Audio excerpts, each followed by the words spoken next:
अगर हम अल्कालाइन पानी यूज करें तो हम शरीर के ऊपर उसका क्या प्रभाव होगा? एक दिन में हमको, एक इंसान को कितना पानी पीना चाहिए? जी जी, बहुत अच्छा प्रश्न है। ये विषय भी आने वाला था। जितने भी लोगों को शरीर में एसिडिक शरीर समझते हैं आप, जिसमें जो बीपी का रोग है वो शरीर में ब्लड एसिडिक होने के कारण है, और कैंसर जो है वो भी जो है शरीर एसिडिक एनवायरनमेंट में ही कैंसर के सेल्स डेवलप होते हैं। तो शरीर एसिडिक नहीं ज्यादा बनना चाहिए। मतलब ये है कि आपके शरीर में बहुत सारे भोजन जो आज आप खा रहे हो वो आपके शरीर को एसिडिक बनाता है। जैसे आप आरओ का पानी, सबसे सरल बताता हूं, बाकी सब जंक फूड तो आपको पता है। आरओ का पानी जो आज हम घरों में हर घर में आरओ लग चुका है, ये बहुत बड़ा कारण है कि शरीर को एसिडिक बनाने में सबसे बड़ी भूमिका आरओ के पानी की इस समय बन चुकी है। कंपनियों ने खूब आरओ बेचा, वही कहा ना, बाजार गांव गांव में जाके इनके एजेंट आरओ बेचते हैं, टीडीएस का नौटंकी दिखाते हैं। और हमने दिल्ली में रहे, हमने तब आरओ इस्तेमाल नहीं किया। आज मैं हरिद्वार में रहता हूं, दुनिया के घर आरओ लगे हैं, एक फिल्टर लगा लिया जिससे मिट्टी छन जाए। आरओ का पानी, गंगा नदी के पास रहने वाले लोगों को आरओ की जरूरत पड़े, इससे बड़ा दुर्भाग्य क्या? तो आरओ का पानी जो है एसिडिक कर रहा है। तो आपने जो एल्कलाइन की बात की, उसमें भी 2-3 चीजें हैं कि एल्कलाइन, आजकल तो मशीनें आ रही हैं एल्कलाइन पानी निकालेंगी जी, हजारों रुपए की मशीनें आ रही, तो एल्कलाइन बनाती हैं। तो ये ठीक उसी तरह से है जैसे कैल्शियम की गोली आपको डॉक्टर मेडिकल की दुकान से मिलेगी, वो जो प्रभाव करेगी आपको लगेगा कैल्शियम की गोली खा रहे हो, लेकिन वो नुकसान करेगी आगे चल के। लेकिन वही कैल्शियम पूरा करने के लिए आप चूना खाएंगे, यदि जो पान में डलता है वो चूना खाएंगे यदि, तो वो चूना आपको नुकसान नहीं करेगा। केमिकल कॉम्पोजिशन दोनों की सेम है, लगभग आइडेंटिकल है। तो एक नेचुरल कैल्शियम देगा नेचुरली, एक आर्टिफिशियली कैल्शियम की कमी पूरी करेगा। ठीक वैसे ही आपकी जो ये मशीन है, ये मशीन जिस तरह से पानी को ब्लीच करके हार्ड वाटर निकाल के, इसका बहुत अच्छा मैं निकाल के, जो एक हार्ड वाटर निकलता है, एक सॉफ्ट वाटर निकलता है। तो आप कभी ट्रेन में, आपको पता है प्यास क्यों लगती है आपको? पहले वो समझिए। प्यास इसलिए लगती है कि आपकी बॉडी में कुछ मिनरल्स की कमी हुई, लवणों की कमी हुई, उनकी कमी पूरी करने के लिए शरीर क्या मांगता है? पानी मांगते हैं, पानी पियो, उसकी कमी पूरी करो। तो आपने देखा होगा ट्रेन में हम लोग स्टेशन के नल का पानी पीने के बजाय हम लोग क्या खरीदते हैं? मिनरल वाटर खरीदते हैं। मिनरल वाटर खरीदने के बाद उस मिनरल वाटर के पानी से प्यास बुझती है आपकी? बुझती है? आप पी लेते हैं, प्यास बुझने जब लगता है, लेकिन थोड़ी देर बाद फिर प्यास लगती है, क्योंकि वो पानी हल्का होता है, उसमें मिनरल्स लिखा मिनरल वाटर होता है, लेकिन मिनरल्स नहीं होते, वो सब चूस लेते हैं उसके अंदर से। आपके घर में भी जो आरओ लगा है, उस पानी को पी के भी तृप्ति नहीं मिलती। जब एक बार आप पानी अच्छा, जैसे गंगा जी का पानी है, उनके पास कोई नहर है, वहां कोई हैंडपंप लगा है, वो जो पानी आप पिएंगे, आप देखेंगे 2-3 घंटे तक प्यास ही नहीं लगेगी आपको। लेकिन आरओ का, मिनरल वाटर का पानी पीने में बार बार प्यास लगेगी। क्यों? क्योंकि बॉडी को वो मिनरल्स, वो सॉल्ट्स मिले ही नहीं जिसके लिए आपने पानी पिया था। तो क्या होगा?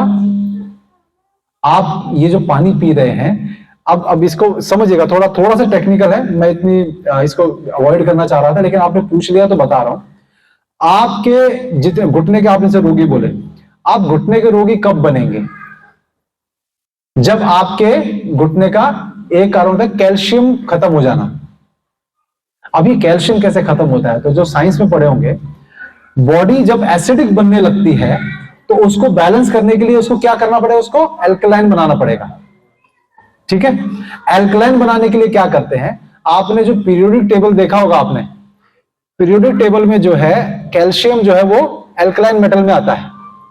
तो आपकी बॉडी में एसिडिक शरीर को एल्कलाइन बनाने के लिए सबसे आसान अवेलेबल एल्कलाइन क्या होता है? कैल्शियम। और वो कहां होता है? बोन्स के अंदर।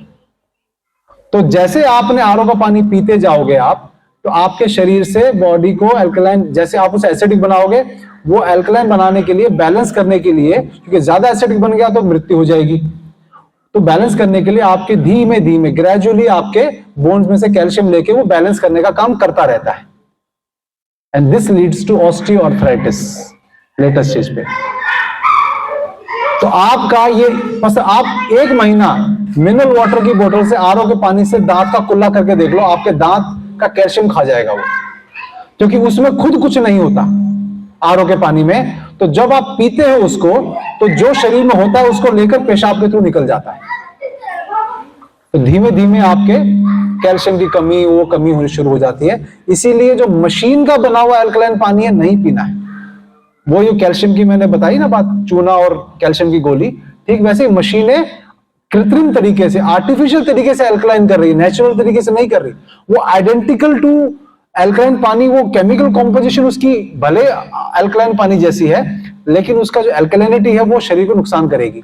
इसकी जगह क्या करिए आप, यदि आपके घर में मजबूरी है, आपकी आरओ इस्तेमाल करना पड़ रहा है, तो उस आरओ के अंदर आप डालिए वेटिवर। सुना आपने खस? एक तो खसखस होता है, एक होता है खस, उसकी जड़ होती है, जो नदी के किनारे उगा रहता है, बड़ा ऊंची ऊंची घास होती है। वेटिवर याद करके सर्च कर लीजिएगा, उसकी जड़ होती है। वेटिवर की जो जड़ है उसको पानी में डाल दीजिए, उसका गुच्छा बनाकर, वो कहीं पंसारी की दुकान पे मिल जाएगी आपको आराम से। उसका गुच्छा बना के पानी में डाल दीजिए, हफ्ता 10 दिन तक पानी में रहने दीजिए। वो गलती सड़ती नहीं है, वो उसका गुण यह है कि वो सड़ती नहीं है। उसकी एक बड़ी बड़ी अच्छी सी फ्रेग्रेंस पानी में आ जाती है, खस की, वेटिवर जिसे बोलते हैं हम। तो वो फ्रेग्रेंस जब तक है तब तक मान के चलिए कि उसका पानी आपको ऑटोमेटिकली उसका पीएच लेवल को बढ़ा, नॉर्मल कर देती है। ये बड़ा सस्ता तरीका है। वो हजारों रुपए मशीन का लाने की बजाय आप ये वेटिवर डाल लीजिए उसमें, तो बहुत अच्छा काम करेगा। कई कंपनियां आजकल पीएच ड्रॉप्स बना रही है, आयुर्वेदिक कंपनियां। हमारे पास भी होता है वो। मैं सफर में वो साथ लेके चलता हूँ कि मजबूरी में कहीं आरओ का पानी पीना पड़ गया मान लीजिए, तो वो ड्रॉप डाल ली तो उसका पीएच लेवल को थोड़ा सा ठीक कर देती है। वो नेचुरल ही वो है, उसका सॉल्यूशन है वो। तो ये काम आपको करना पड़ेगा। तो वेटिवर बहुत सस्ता जुगाड़ है, आप उसे पानी में डाल लीजिए, आपके आरओ के पानी को भी ठीक कर देगी वो, मजबूरी है तो। नहीं तो अगर आरओ का पानी 500 टीडीएस, 600 टीडीएस, 700 टीडीएस, कोई नुकसान, टीडीएस ही है जो आपको बार बार प्यास नहीं लगने देता, क्योंकि शरीर में वो मिनरल्स, सॉल्ट्स की कमी पूरी हो जाती है। वो टीडीएस ही है, ये समझ जाइएगा। तो फिल्टर जैसे विकास भाई ने फिल्टर लगाया हुआ, कल इनके घर से मैंने बोला कि मैं कहा मिनरल वाटर का यहाँ का ना पीऊंगा नहीं, तो वो घर से लेकर आए मेरे लिए। तो ये ध्यान रखना पड़ता है। तो आप ध्यान रखिएगा। अल्कलाइन, आप जो बात की आपने, तो अल्कलाइन को बनाने का नेचुरल तरीका करिए, और एसिडिक बॉडी को मत होने दीजिए। और पानी जो मैंने रॉ क्या है, भोजन के बारे में मैंने बात की, भोजन और पानी ही शरीर बनाते हैं। तो ये दो रॉ मटेरियल ठीक होने चाहिए। तो इसीलिए पानी का बहुत महत्व है। तो हमेशा अल्कलाइन पानी पीना, ये भी मत ध्यान कि अल्कलाइन ज्यादा पीना है, जितना अल्कलाइन होगा उतना अच्छा होगा, ये भी नहीं। उसका संतुलन बना के रखना है। 8 के आसपास, 7 to 8 के आसपास पानी का रहे। ज्यादा 11-12 के अल्कलाइन करेंगे तो वो भी नुकसान करेगा, ये ध्यान रखिएगा। ठीक है, तो ये प्रश्न आपका उत्तर हुआ। धन्यवाद। हमारे पूर्वज